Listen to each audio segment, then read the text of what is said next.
হিমু কেন এত জনপ্রিয়? সাইকোলজি কি বলে? হিমু কেবল হলুদ পাঞ্জাবি পরা এক ভবঘুরে যুবক কিংবা হুমায়ুন আহমেদের নিছক কোনো কল্পনা নয়। এটি মূলত একটি সুপরিকল্পিত মনস্তাত্ত্বিক কাল্ট, যা আমাদের সমাজের গভীরে প্রথিত নানা মানসিক শূন্যতাকে স্পর্শ করে। হিমুর জনপ্রিয়তার প্রথম ও প্রধান কারণ হলো তার অগোছালো জীবনের আড়ালে লুকিয়ে থাকা এক অদ্ভুত সুপারহিরো ইমেজ। সাধারণ পুরুষেরা যখন বাস্তব জীবনে প্রতিনিয়ত পরিপাটি, স্মার্ট এবং দায়িত্বশীল হওয়ার সামাজিক চাপে পিষ্ট হয়, তখন হিমু তাদের জন্য এক ধরনের মুক্তির স্বাদ নিয়ে আসে।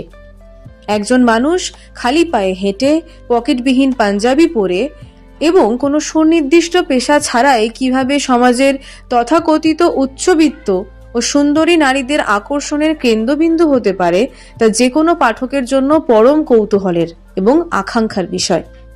হিমুর প্রতিটি গল্পে রূপা, রেণু বা তুতুরির মতো সুন্দরী ও বিত্তশালী চরিত্রের উপস্থিতি পাঠকদের অবচেতন মনে এই ধারণা গেঁথে দেয় যে বৈষয়িক সাফল্য ছাড়াও স্রেফ ব্যক্তিগত ক্যারিশমা দিয়ে শ্রেষ্ঠত্ব অর্জন করা সম্ভব। এটি মূলত পাঠকদের জন্য এক ধরনের রিল্যাক্সেশন বা ফ্যান্টাসি হিসেবে কাজ করে, যেখানে শর্টকাটে হিরো হওয়ার এক উত্তম মডেল হলো হিমু। তবে হিমু চরিত্রের জনপ্রিয়তার গভীরতর শেকড় রয়েছে তার জটিল মনস্তাত্ত্বিক কাঠামো এবং শৈশবের চরম বিড়ম্বিত অভিজ্ঞতার মধ্যে। হিমুর শৈশব ছিল অত্যন্ত ডিস্টার্বড। তার বাবা ছিলেন একজন মানসিক বিকারগ্রস্ত মানুষ, যিনি ছেলেকে মহামানব বানানোর নেশায় তার মাকে হত্যা করতেও দ্বিধা করেননি। এই ভয়াবহ মানসিক নির্যাতনের ভেতর দিয়ে বড় হওয়া হিমু আজীবন এক ধরনের অপরাধ বোধ এবং নিরাপত্তাহীনতায় ভুগেছে।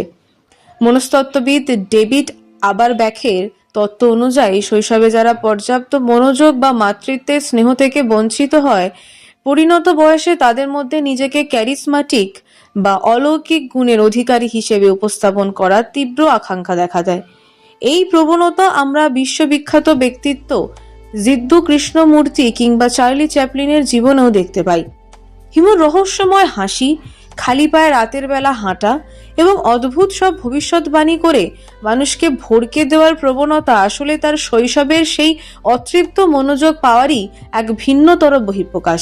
সে মূলত একজন আধুনিক কাল্ট লিডার বা পীরের ছদ্মবেশ ধারণ করে, যেখানে ভক্তদের অন্ধভক্তি সে দারুণভাবে উপভোগ করে।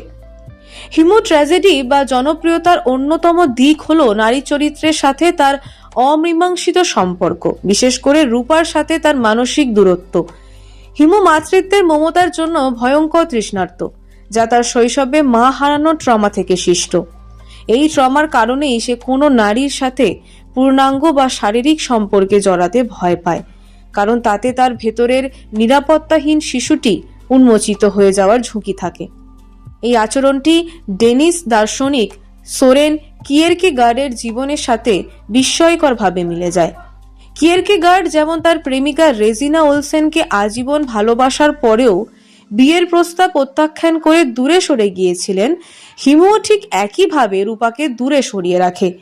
পাঠকদের কাছে এই দূরত্বটি এক ধরনের আত্মাধিক বা রহস্যময় আভিজাত্য হিসেবে ধরা দেয়, যা চরিত্রটিকে আরো বেশি জনপ্রিয় করে তোলে। হিমুর গল্পগুলোতে ভিলেন তারাই যারা তার অলৌকিকত্বে বিশ্বাস করে না, আর গল্পের শেষে তাদেরও ভক্তে পরিণত করার মাধ্যমে হিমু এক ধরনের মনস্তাত্ত্বিক যুদ্ধে জয়লাভ করে। তাই অবাস্তব হওয়া সত্ত্বেও হিমু জনপ্রিয়, কারণ সে বাঙালির যৌবনের একাকিত্ব, সম্পর্কের টানাপোড়েন এবং অতি প্রাকৃতের প্রতি চিরন্তন দুর্বলতাকে একই সুতোতে বাঁধতে সক্ষম হয়েছে। হিমু এবং মহামানব তৈরির কারিগর। হিমু চরিত্রের আকাশচুম্বী জনপ্রিয়তার পেছনে যে রহস্যময় অলৌকিকতা কাজ করে, তার মূল কারিগর হলেন হিমুর বাবা হুমায়ুন আহমেদ। তার হালকা হাস্য রসাত্মক ভাষার আড়ালে হিমুর বাবার যে অবয়বটি এঁকেছেন, তা আসলে অত্যন্ত ভয়ঙ্কর এবং মানসিকভাবে ডিস্টার্বড একজন সাইকোপ্যাথিক ব্যক্তিত্বের চিত্র। হিমুর বাবা কেবল একজন পিতা ছিলেন না, তিনি ছিলেন একজন স্বঘোষিত আধ্যাত্মিক ইঞ্জিনিয়ার। তার একমাত্র প্রজেক্ট ছিল তার সন্তান হিমালয়কে মহামানব হিসেবে গড়ে তোলা।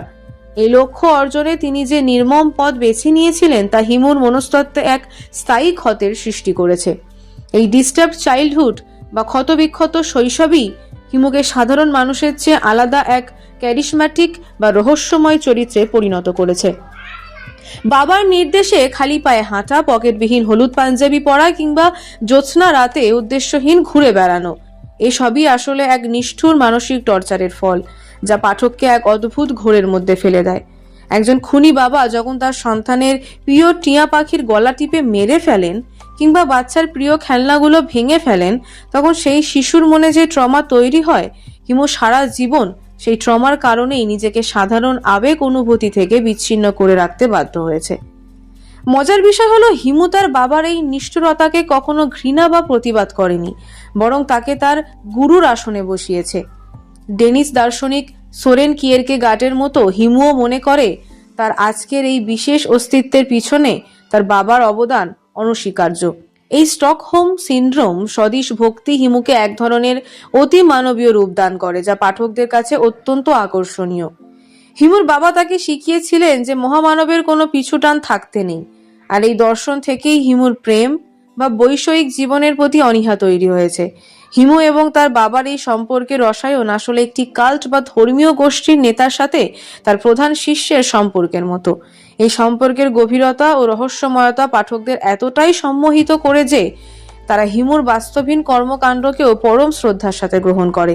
হিমুর বাবার তৈরি করা সেই ল্যাবরেটরি থেকে বেরিয়ে আসা হিমু আসলে এক ট্র্যাজিক হিরো, যার জনপ্রিয়তা টিকে আছে তার সেই অদ্ভুত এবং কিছুটা ভয়ঙ্কর উৎস কাহিনীর ওপর ভিত্তি করে।